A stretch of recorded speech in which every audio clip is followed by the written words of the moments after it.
Yes, it's finals week, and yes, I should be doing school, and yes, I'm doing this review instead. Oh, yeah! The Lord of the Rings, The Two Towers. The Lord of the Rings, The Two Towers starts off exactly where the Fellowship of the Ring ended. The movie starts and it's panning around that, Mines of Moria, and it zooms into where Gandalf is fighting the Balrog, and it shows the very end of the Fellowship of the Ring. Well, not actually, it's not really the end because there's a whole bunch after that, but it's kind of the last part where Gandalf died. I love that scene. Now, I'm not sure if that's only extended edition or if that's the regular edition, because like I said in the other review, I only watched extended editions. And it like zooms through the mountain and it shows him fighting the Balrog, and then he jumps off and says, "Fly, you fools," and falls. And then it follows him down that cavern. I don't know what Peter Jackson does, but how he got that to work like that, like following Gandalf falling while he's fighting this Balrog, and they just keep falling and falling, and it shows that Gandalf is the man. I mean, he's like, there's no chance Dumbledore could beat this guy. It's not even a chance. So you got Gandalf fighting the Balrog, and then it kind of catches back up to the beginning of the movie. It's been a while since I've seen The Two Towers, so excuse me if I'm a little off here. You have Frodo and Sam off with Gollum. They haven't met Gollum yet.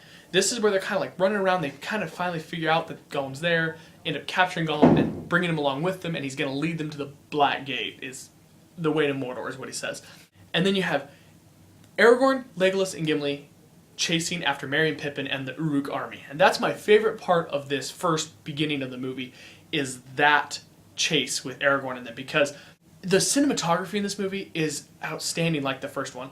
You have Legolas and all of them just kind of running. It reintroduces the characters a little bit for people that maybe didn't see the first one. And it's just a nice chase scene, if you know what I mean, without really chasing. And then you meet the Rohan riders. And Karl Urban is one of my all-time favorite actors. I don't know why. It's kind of like Sean Bean. Like, why did I like Sean Bean and Karl Urban in these two movies? No idea. But Karl Urban as Éomer was awesome. He's for Rohan. And then they slay the Uruk army, and Merry and Pippin get away into the forest. Before I go any farther, this review is full of spoilers, so quit watching if you haven't seen the movie or whatever. You know what to do after that. But so, spoilers. You got Aragorn, Legolas, and Gimli going into Fanghorn Forest, chasing after Merry and Pippin, and that's where they re-meet Gandalf, but the Gandalf the White this time, and they all go to Rohan to meet Theoden.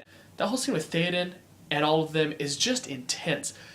Theoden's all like crippled and old looking, and Gandalf starts walking towards him. And I love this scene because Gandalf's walking towards him, and all the background stuff's fighting. You got Aragorn taking guys out, you got Legolas being Legolas, and Gimli just plowing people over.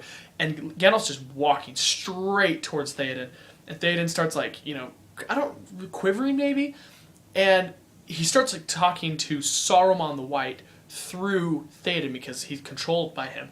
And that whole scene where he throws him against the wall and he says, whatever they say, and he hits him again, and then he like knocks out of it, Theoden does, and he turns back into a man. Like, oh man, when I first saw that I was like, wait, what happened? Because he's like so old and crinkly and then just goes away.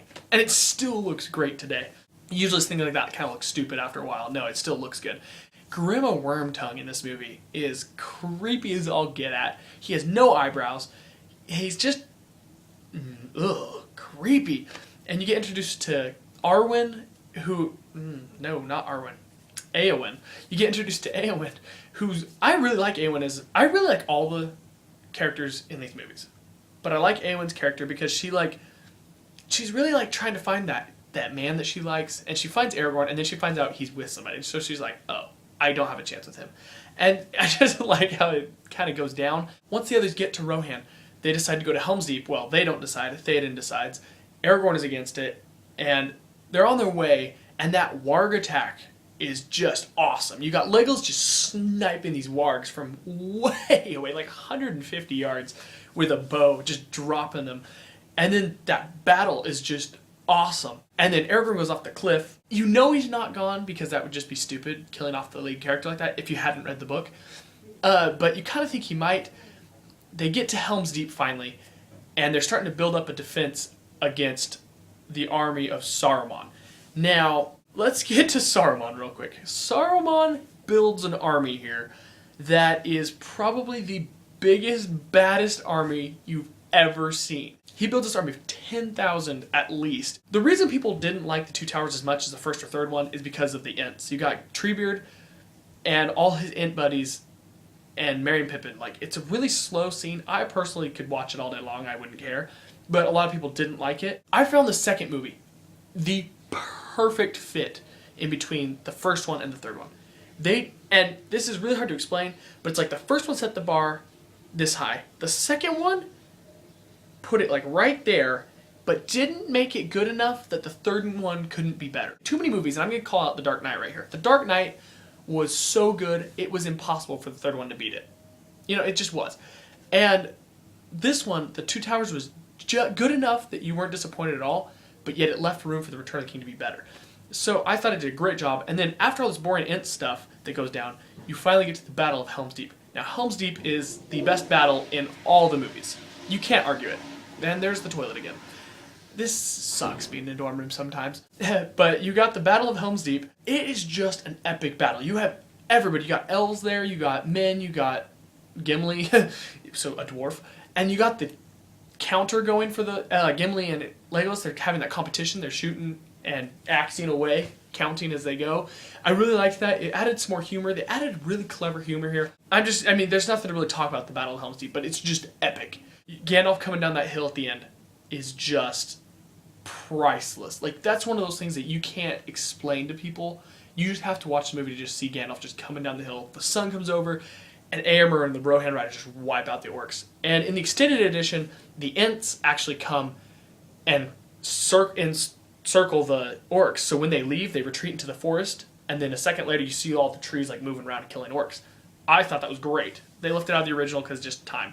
But then you got another epic battle. Right after that one, you have Treebeard and all the Ents going and attacking Saruman the White. Seeing Ents walk around, you'd think it could be really dorky, trees moving around.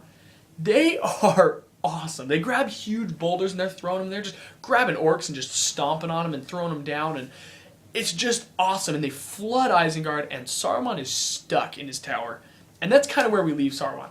I think the second movie, out of the three, is my least favorite. Nah, I can't say least favorite. They are all equally good. I'm going to say the third one is the best. But the first and second one are so good that you can't say one is better than the other because each one has good parts. Like Helm's Deep, seriously, is the reason you would watch the movie for Helm's Deep. It's totally worth it. And the first one, you got stuff, but I say it's obviously a 10 out of 10 rating. All Lord of the Rings are 10 out of 10. Not even close. And some of the greatest movies ever made. They're flawless, in my opinion.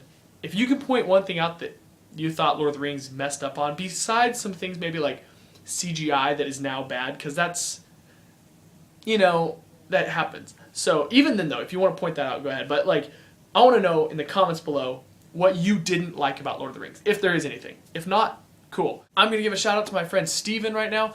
He has a YouTube channel. Go check it out.